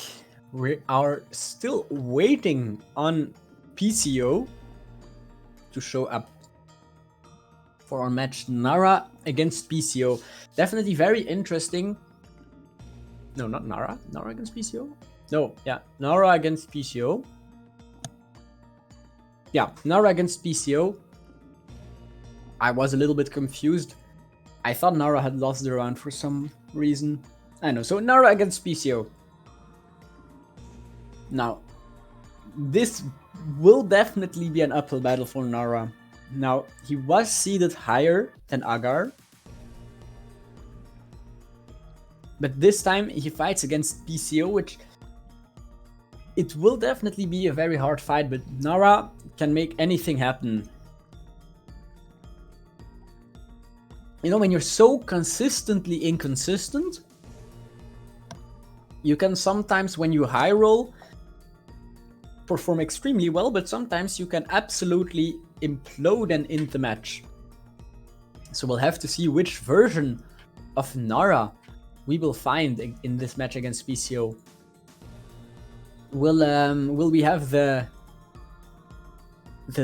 high roll Nara or the low roll Nara? And how will PCO play? Those are very important questions, but the first question is, where is PCO? Because PCO has been... he's not there. He is absent. Hopefully he's not pulling a Vince. For those who don't know, in Road to Zenith washing machine, Vince was set to play against Gohan in his match, and Vince just was not there. Vince was gone. He was outside. Imagine touching grass. Yes, exactly. So Vince had to forfeit his match against Gohan. But it looks like PCO is there. And we will have a warm-up between these two players. Very nice, very nice. And the warm-up has started.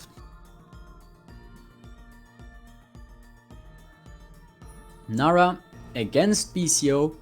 3-1. Here we go. And we will have double SDPC. Spin. PCO pulls off the setups first, followed by Nara, but it's PCO who has the early surge lead, tens of the spike, and Nara has some weird garbage on his board. So let's see how he will dig through that. He won't, he'll just misdrop. But PCO also does not have the best board state to punish the misplay from Nara. And Nara, what are you doing, Nara? Nara is creating modern art once again, but finds the clutch downstack in the crucial moments. Nara gets out of that situation. He dug himself in, but there's still the looming threat of that surge deficit that is being built up on PCO's side, and it's reaching the 20s. Very scary for Nara. Nara needs to prepare some kind of defense if he wants to counter that play. In the meantime, PCO is just building up those attacks, and it's now at 30, and it's not looking like it will break anytime soon. PCO has now a double fractal setup, goes for the spike, and the 46 spike may have been just a little bit too much. A little bit too much to handle for Nara. Just a tad bit, just a very small amount. And that's a warm-up win for PCO. Now let's see if that means anything for the match to follow. Nara on the left, PCO on the right. And here we go, TKI against SDPC Spin. Nara has a little bit of trouble with the setup, but pulls it off very nicely, no problem. Cancels all the surge spikes sent by PCO. And now sends a counter spike. Not able to get the kill though. And it's PCO has a terrible misdrop and will just stop out. Yeah, that OP's misdrop from PCO was a death sentence. And prevented anything, just really at the worst possible spot.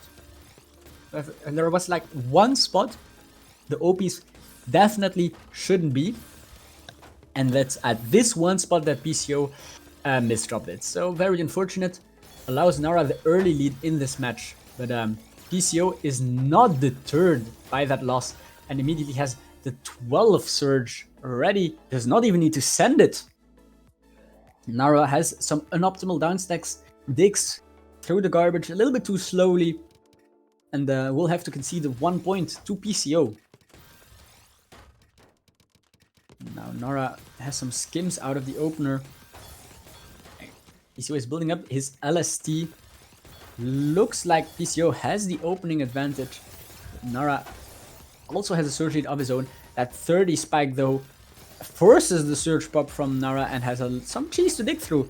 So definitely a better situation for PCO and indeed collects the points. Not even half a minute later, PCO claims this lead and is determined to not let it slip away. We'll see how will Nara respond. It's SDPC Spin, obviously. PCO continues with the LST. First to pop the surge defensively though. And that T-Spin setup is a little bit greedy on PCO's side and does not have the pieces in time. The T-piece was one J-piece short.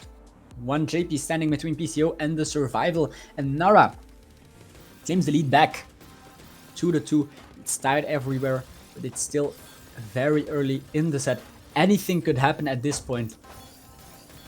Now it's Nara. Pops the surge. Looks to put some cheese on PCO's side. And the cheese is being sent, but Nara has an unfortunate misdrop preventing him from sending a follow-up spike. And now it's PCO. Has the spike, but not the kill. And Nara will get out of that situation. It's very unfortunate though, as Nara had a very clean setup. A very good way to top out PCO, but that misdrop just proved to be the deal breaker. And now it's PCO who takes advantage of Nara's hesitation, of that little moment of weakness to prepare that spike, and again does not even need to send that surge, does not even need to send it, just gets the kill without it. Definitely a very strong round for PCO, but the lead is only at 1 point. So now Nara looks to close this lead as PCO wants to extend it and find the breakthrough, find the runaway to get that solid lead, that comfortable cushion of safety. And works for it very nicely.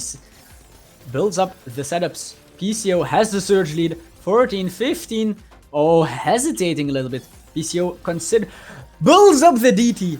PCO, the madman, builds a mid-game DT cannon. Gets the 26 down spike. The man has nerves of steel. That down stack, that DT was extremely ambitious, extremely greedy, if I may say so. And it puts him now in a very cheesy situation, which might backfire very easily, but he digs through it. The madman. The madman. And PCO gets out of that disadvantaged situation that he partially caused. Has a nice good copy to counter Nara with. And claims the surge lead. What an interaction. Fractal coming out from PCO. Nara put in a lot of danger. Needs to find those down stacks. Finds a surge preservation. Nara has a possible advantage, but misdrops the LPs. And PCO also had the defenses ready. So there was no threat whatsoever. Now both players having a little bit of cheese on their board. Not able to go all in on those attacks. So we'll have to see what they do. Nara decides to commit to the LST. A brave decision. Now, needs to get through that cheese and then breaks the surge. Values safety over LST, over back-to-back, which is a very understandable decision given how well PCO has been surviving those surges. But PCO, on the other hand, has also been building and releasing that surge. And that one APP round from PCO, closed out by a very nice surge spike, will give him that 2-point lead that he really wants. Now Nara has to play catch up. Has to catch up to that lead, but it won't be easy given how well PCO has been playing. Now in his match against Gohan earlier, PCO was plagued by misdrops, but this time seems to have fixed all of them. I barely misdropping at all. And obviously, as I say that, PCO misdrops, but gets the down stack. So has fixed up his play, is now playing extremely consistent and is punishing the inconsistencies on Nara's side. So definitely very well played from PCO.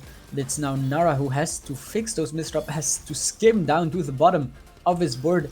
And in the meantime, PCO is just building up that surge lead. It's already sitting at 10 and it might grow even further. Nara pops the surge, looks to put some cheese onto PCO's board, and that's an OP's misdrop. It will force the surge pop from PCO. So no real advantage is gained out of that situation. PCO builds up the small attack, tries to send it, but Nara has an attack ready. That's a 23 spike, a very dangerous situation. PCO not able to find the defensive resources he desperately needs, and Nara strikes back. Prevents PCO from extending that lead a little bit further, prevents the breakthrough, or at least delays PCO's breakthrough by at least one round. Nara has the fractal ready. Both players having the surge. PCO pops first. Nara misdrops, so has to pop. No, and the misdrop on Nara's side. Nara thought they thought they had a skim. They thought they could break the surge, but it wasn't. There was no save, and the players really have switched roles. Where in their match against Gohan, PCO was the one to make such mistakes. Now it's Nara who makes them, and PCO again looks for that runaway, that breakthrough, has that 2-point lead. So if he wins this, he builds a comfortable lead. Nara is not making things that easy. Pops the surge at 15. PCO had one to defend with, but it's Nara who now is on the offensive, finding the attacks, has some cheese to dig through. And PCO has the T-spin triple setup, a very nice setup, into a small surge break, and wow, a very nice sequence of moves by PCO. The T-spin triple into the little extra surge buildup, into the nice down stack. Did not find a multiplier, but the Tetris at the end put some extra pressure on Nara. Nara was not able to find those defense. And so PCO has found the breakthrough. PCO has built up that 3-point lead. And now Nara is stuck playing catch up. Is trailing behind by those 3 points and now needs to really make something happen.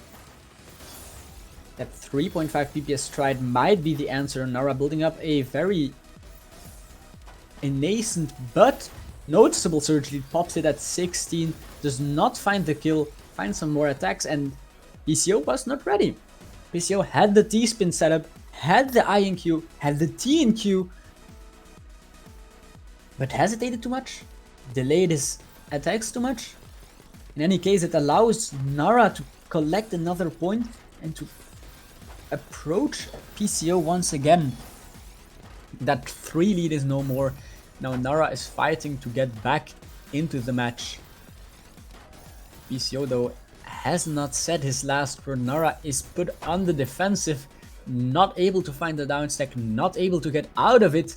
PCO strikes back with a round win with a down stack and keeps that 3-point lead, keeps the gap between Nara and him at 3 points at a noticeable gap, all the while approaching those 11 points. Nara really needs to make something happen here. Does not have a lot of room anymore for error. PCO is only 4 points away from advancing to the next round. Now Nara, the Z-spin triple is very nice. Nara finds the back-to-back preservation. Oh, and now needs to find a preservation into the well. Does their best to find some nice T-spins, another T-spin, some very good alt spins. That is an 18 surge lead for Nara. Still looking for that preservation, finds it. PCO sends a 24 spike, but it's not enough. Nara still holds on to that surge lead, misdrops, might be forced to break the surge soon. Breaks, that's a 29 spike. Now PCO has to get out of that situation. Gets out of it. PCO actually survives that surge spike. The misdrops from Nara, that inconsistency is what costed him the win. That was a huge moment, but Nara folded it. Now is stuck on the defensive side. The roles have switched. PCO attacking, but Nara gets out of it. A little bit of a scary moment, definitely, but Nara had the down stack now. Not this time. Not this time, though. And PCO extends the lead. Nara not able to close out that round despite having numerous opportunities.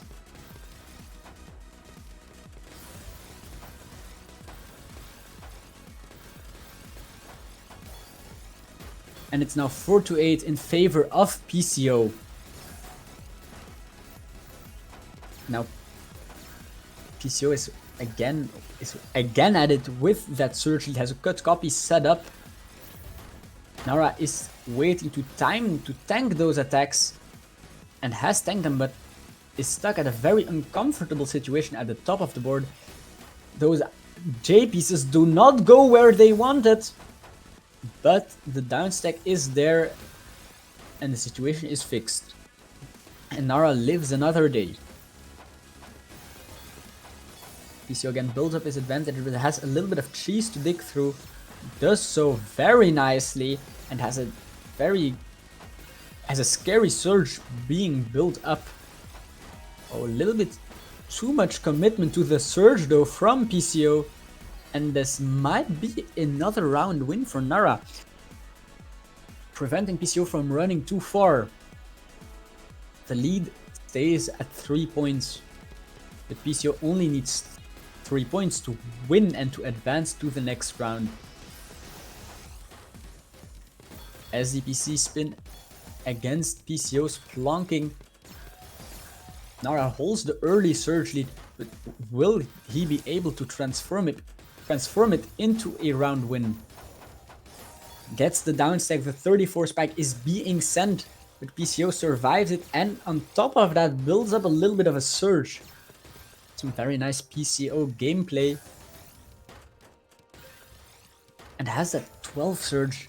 Nara put on the defensive and PCO pops. Nara is not ready. Some very nice board screen watching from PCO or some accidental genius move. Nara was not ready to receive those attacks and PCO now extends his lead only 2 points away. Nara is being pushed with his back against the wall. Once again, TTI against SDPC stick spin. And it's PCO once again with the lead, but the misdrops will complicate things a little bit. Nara sends a spike, no kill. PCO defends the situation very cleanly. And now Nara has an unfortunate skim, a misplay perhaps, and PCO puts himself on match point. Now Nara has no room for mistakes and decides to concede the last point, not seeing any opportunity to come back from this match. And PCO will advance with a clean 11-5 victory. Nara struggling a little bit too much with the inconsistency, and that's ultimately what sealed the deal. And actually, I noticed PCO uses a lot of openers, TKI, sometimes SDPC spin, but never PCO. So that's very interesting and it baffles me a little bit. But now we move back to the winner's side, I think, of the brackets. Oh no, first we have not sure. I am not sure. Which match do we have now? We move back to the winner's side of the Radiant brackets to have our two top seeds face against each other. Gohan against M8. Gohan obviously needs no introduction. M8 also is a very accomplished player. His weapon of choice being the extended SDPC spin. A very strong weapon indeed, which allowed him to get many wins. But this time, his opponent is on another level, in another galaxy maybe. As he will be fighting Gohan, the arguably second or third best player in the world at the moment. And definitely a very uphill battle, definitely for M8 or Starry Sky Melody. However their username are. And I'm really thankful to Tetrio for having added that the username history, because we can see that that M8 has lots of different usernames. Black Hole Fantasy, Nightmare Moon, Killjoy, M8. He's a man of many names. A man of many tales. But he will need all his courage in his match today against Gohan, the T-Spin magician, the T-Spin warrior from Japan. One of the only players to have beaten Diao in this season. One of the only players to have beaten Westall this season. And he was currently leading the round robin phase of Galactic Champions League, being undefeated at the moment. And one cannot forget that he's leading the Tetrio World Championship circuit and has been pretty much grinding tournaments all year long. There's, I think, no other player who has showed up to this many tournaments as Gohan. I mean, the list of tournaments he has participated in are very long. You can just see all the Radiants, the Stratospheres, and the TOS Asia Opens he has won or participated in. I mean, I count at least 7 Radiant wins, but his more impressive victories might be his major placements. Obviously, Apple Orchard Cup 3, his big win, his tournament win, his major tournament win against some of the best players in the world, and his many second places at tournaments like Washing Machine, Road to Zenith, ITS Spring, Apple Orchard Cup 2. Yeah, so Gohan has been on a lot of improvement recently, but one thing he hasn't improved is being on time here. Gohan's already 5 minutes late. Definitely a Gohan moment. Pulling a Vince or a Gohan, depends. And Gohan is still not showing up. The man does it again. The man leading the Tetrio World Championship circuit and the one who almost has 900 points accumulated, which is extremely impressive. The only one who comes close is Westall, but still that gap is over 180 points, as Westall has not been as active recently in the community, in the competitive scene, as having not participated at any tournament since his 2 great tournaments at EU Canon Open 1, where he was the first player to beat Diao in what feels like and what felt like an eternity, in a very good set. But yeah, since then has not participated in any tournaments except now Galactic Champions League, where he has now conceded 2 losses. One against Gohan, a tiebreaker loss 14-15. That's a very tragic one always. And one against Turtle. Another player who is very strong, but in recent time has been also on an improvement arc. And yeah, so just baffling to see the insane lead Gohan holds over other competitors in the circuit. I mean, the gap between first and second is almost as large as the gap between 15 and 23. Actually, even larger, as large as the gap between 15 and 30. So yeah, that's definitely impressive to hold such a large lead. But I mean, M8 also is ranked rather highly in the circuit, has also played in many tournaments, but it's not ranked as high, not as high. I mean, number 14 is very impressive with 2 major top 8 appearances and a lot of minor tournament wins, minor tournament appearances, very strong showings, but has not won a minor or a major tournament yet, so is looking for that win.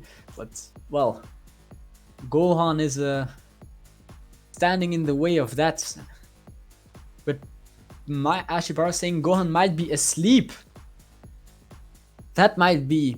And it could be that Gohan takes just a forfeit if he stalls, if he waits some more time, because I mean we have a tournament to finish here, Gohan. We want to be finished today. And well, wow, we'll have to see how that turns out. Gohan is still not there. The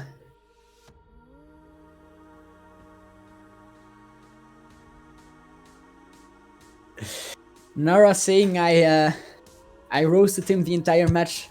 That's not what I meant, no. Nara, that's not what I meant. That was accidental. I swear it was. That's not what I meant. It was accidental. Accidental toxicity, maybe. No, Nara, no.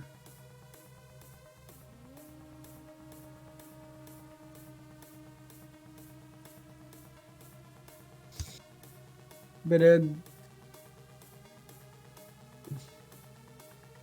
another option, another possibility, is that Gohan is playing quick play at the moment, which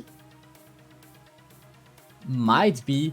Ashibara says he is in a VC with him, with the mic muted. So I think the sleep theory is the most plausible one. I mean, okay, Gohan. He actually once won a tournament whilst being asleep. I think it was another Radiant against Turtle in the grand finals. Gohan against Turtle, banger matchup, but both players did not show up. So imagine the chaos that was created. I mean, Vince showing up late, 15 minutes at washing machine, already was chaotic enough. But imagine both players just not there at the grand final, and then after like 2 hours of wait, Turtle just concedes the match, and Gohan was just taking a nap. Gohan was just sleeping, and Turtle then forfeits a few hours later. Which is how Gohan won one of his first tournaments whilst being asleep. Which is very funny if you ask me, winning a tournament whilst being asleep, but I don't know about this time. Gohan again not showing up. Using the stall cannon. Very effective opener. So I don't know what will happen, because the thing is, the loser of the match between Gohan and M8 will face off against Ashibara. So if Gohan forfeits now, he'll still have to immediately play his next match against Ashibara. So yeah, I don't really know what's happening. PCO has forfeited this match, so Ashibara will immediately move on to the losers finals, which is interesting. So there really is no good solution to this problem. Then again, then we will have to see. We'll have to see. Which is just, I mean, not sad, but like it would have been a banger match between Gohan and M8. Always forgetting his name. Yeah, so many different usernames, and yeah, so we might not see this matchup, which is, which is very unfortunate. I really would have wanted Gohan M8. Yeah.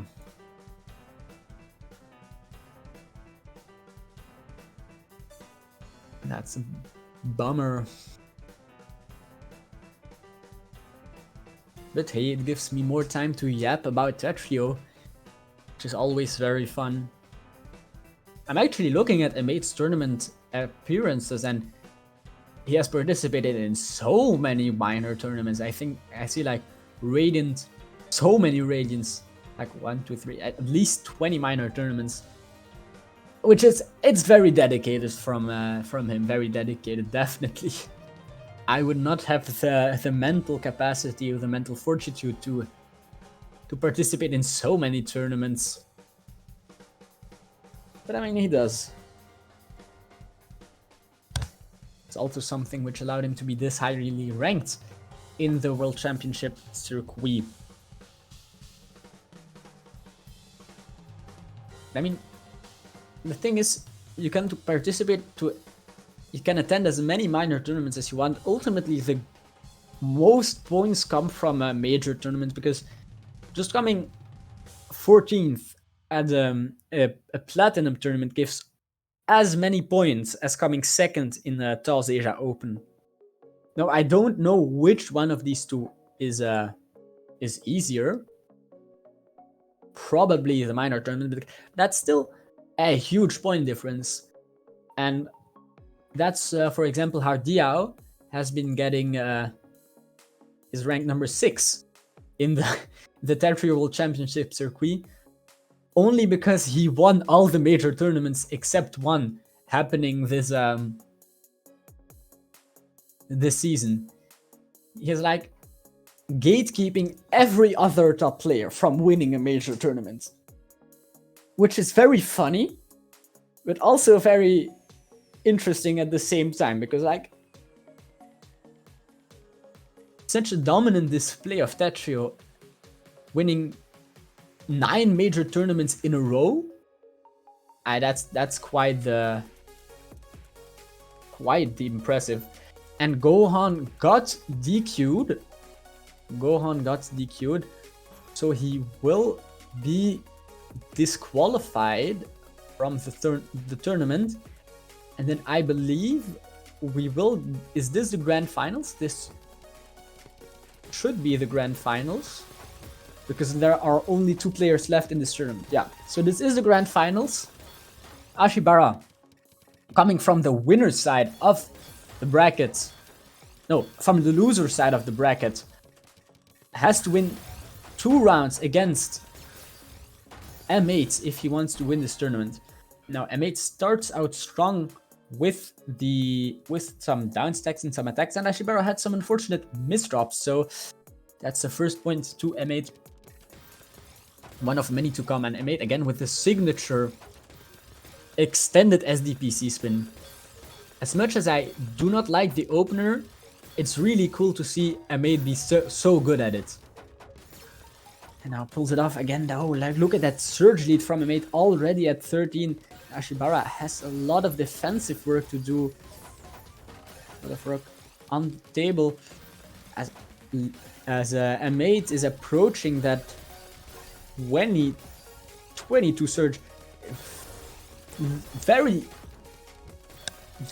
dangerous situation for Ashibara, to say the least. Ashibara breaks the surge, tries to force the pop, and he pulls it off. Ashibara spikes out M8, who did not expect that surge. extremely well played from Ashibara. Very good defense. Send the surge at the right time to force the top out to take M8 off guard. Now M8 with the TKI holding the surge, he pops it immediately after to fix his board. Now it's Ashibara who has some cheese to dig through, but knowing Ashibara, he should do it without too many issues. And indeed he does, gets down it, but now misdrops, and this might be another round for M8. That little T misdrop, that little T misplacement was really unfortunate for Ashibara, and closed off any options, any possibilities to get a down stack, to get a defense. And now it's M8 who is leading this grand finals, but it's only a small lead of 2 points. M8 is looking to increase that lead, and he does. Finds another round win, doesn't even need to release the surge. The pure pressure from M8 was enough to topple out Ashibara. Ashibara now determined to fight fire with fire, going for the extended SDPC spin. But it's again M8 who holds the opening advantage, who holds the initiative. That 10 surge pops it, 41 spike, and it's way too much garbage. Ashibara submerged by a sea of attacks, completely overwhelmed, and the defenses he had set up were not enough. M8 jumps out with that early lead, 1-4. Now there's still enough time for Ashibara to flip the script, to turn the tables. But it's already a strong statement from M8, who is looking to win his first ever Minors tournament. I can't believe he hasn't won one with how many tournaments he has been participating in. Ashibara showing that he is not to be counted out yet, and gets a point. It's 2-4, but it's still very favored towards M8. M8 again pulls off the extended. Ashibara had a very dangerous situation, got out of it, now has a incoming surge to worry about. The thunderclouds are forming in the distance. That surge lead is growing larger and larger. M8 really needs to make something happen. He cannot count on a win like in the second round. 24 spike. M8 is building it up. That's a 29 released, and Ashibara had no defenses ready. Nothing to oppose that spike, and it will top out Ashibara. M8 claiming the surge lead, and now has the 2-5 lead. Might be very dire for Ashibara, who misdrops, finds the Z-spin triple, but it's not enough. It's not enough, and M8 will collect another point. And that lead is growing larger and larger, and Ashibara really needs to make something happen if they want to catch up. M8 again pulls off the extended SDPC, has the surge lead once again. It does not chooses to not break the surge, continues to hold on to it. Ashibara hesitations at the top, not the right moment to greed, and that will cost him another point. Ashibara is struggling to find an answer against the extended from M8. The opener play is just so good. Now Ashibara tries the 4 wide, very interesting, has a potential multiplier. Has some nice combos. The pieces are not cooperative, but there is some cheese on M8's board, so it's not all bad. Ashibara has some opportunities, has some attacks lined up, and now M8 sits at the top of his board, and it's Ashibara who can try and go for the kill. Ashibara breaks the surge, finds a little bit of a down stack with some cheese again on M8's board. This seems to be their preferred approach, to try and cheese out M8. But will it work out? M8 is now has already dug through the cheese and is building up that surge once again. And now it's Ashibara who is stuck down stacking and cheese racing. 9, 10. The time bomb. Time is ticking for Ashibara as M8 has once again a surge being built up. Oh, Ashibara pushed all the way to the top of the board. M8 releases the surge. And it barely tops out Ashibara. I say barely, but that wasn't really close. And M8 is now has this, and the lead now grows to 6 points. It goes ever so large, and Ashibara tries again with the 4-wide. Really respect for sticking to the game plan, but it does not work out this time. There's no cheese on M8's board. There's no garbage, only clean, and now it's M8 with the combo down stack. And Ashibara survives the initial blow. This board is not looking good. It's not looking healthy. It's a lot of cheese to dig through. Ashibara finds some very efficient down stacks and is now already down at the bottom of his board, and now is starting to build a surge. Now both players building surge. M8 breaks first, looks to force a pop from Ashibara, and indeed it works. The surge is popped, and M8 now takes that opportunity to build the surge once again. Some very spiky stacking will slow down M8 a little bit, but he gets through it very nicely. Ashibara had no attacks lined up, and it's M8 with the advantage. Ashibara goes for the mid-game 4-wide.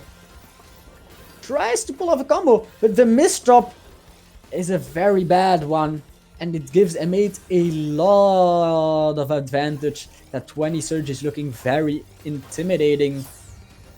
M8 breaks it. 45 spike. But this time Ashibara is ready. Oh, greeds for the T-spin double. Finds the greed, finds the T-spin double, gets down on the board. And Ashibara survived that situation. But M8 still holds onto that surge lead. Ashibara looks for the pop. M8 was misdropping, has some misdrops to dig through. This is a chance for Ashibara, an opportunity he does not allow to pass, and finds the opportunity. M8 misholds at the top of the board. No, never mind. M8 did not have an out from that situation. And it looks like Ashibara will double down on the 4-wide. Incredible. Some very brave play from Ashibara, but M8 counters it with TKI. And the misdrop, the unfortunate piece placement, will bring M8 up to 9 points. 2 points away from winning the tournament. Ashibara does not have a lot of room for error. Cannot allow himself to make many more mistakes, because that's another win he might concede. It's another win, and M8 is on match point, poised to win this tournament, to win one of his first minor tournaments after a DNF, a double DQ from Gohan. M8 going for the DT cannon into the STSD for the round win, for the tournament win, and that's game, set, and match. Ashibara misjudges his stack and tops out early, and this will be the last point of this match, and M8 is your tournament winner. GG well played to M8, winning his first minor tournament after 20 plus appearances. Very well deserved. Played very well across all his matches, and did a great job. His SDPC stick spin was his best weapon, but he proved that he can also play without it, countering Ashibara's 4-wide with pure TKI and LST, which is very brave indeed to send so much clean into a 4-wide. Very interesting, and that will be your the Radiant tournament for this week, Radiant 147, and we might have some advertisement. I'm not sure, we'll have to see. So yeah, and the first advertisement, we have Initial BT. It's a gold qualifier. It's actually 2 tournaments in one. So we get 2 for the price of 1. That's the best deal you can have. 1 tournament is for European time zone. So as a European, I finally have a major tournament in European time zone, and 1 for the Asian time zone. So it's really designed so everybody can participate. The initial B is for Europe. The initial T is for Asia and America. So definitely look out for that tournament. Go participate or go watch. It's a gold qualifier, one of the very last gold qualifiers actually of the circuit, which will close end of July. And I mean, just look at the background, at the poster. Don't you just want to participate at this tournament just by looking, just by watching, by seeing this poster? And yeah, this is one of the last gold qualifiers, but there's also one of the last platinum qualifiers coming up in a very short amount of time. Prism 4, which is an open Tetrio tournament for everybody to enjoy. Players are put into different brackets based on skill. So even if you are a beginning or an amateur player, you can still get your shot at glory by winning one of the brackets. And there are 4 brackets. One for the cream of the crop, for the top players, and the other ones for the other players to enjoy. Also organized by Hummingbird Nest. It's the 4th iteration. Diao won the previous 2 or 1, I think. So definitely look out for. And the registrations are still open. And it's happening in 1 week, actually. And with that, we have all our advertisements. And so we are just looking for one person to raid to close off this stream, to close off this tournament. And we are checking. That's a Ferrari answer. And so thank you for everybody. Thank you to everybody for tuning in, for participating in the tournament, for the amazing matches. Sorry, Nara, for flaming you too much during the tournament. Thanks to Hiju for hosting. A very clutch thank you to Clash for staffing. Nara, if you want to get your revenge, you can demolish me in Tetrio if that makes you happy. Thank you for everybody for tuning in, for playing. I hope you have a good evening, a good afternoon. And well, we'll see you tomorrow, next week, or at Prism 4. We'll see. Thank you everyone for joining. Have a good day and bye.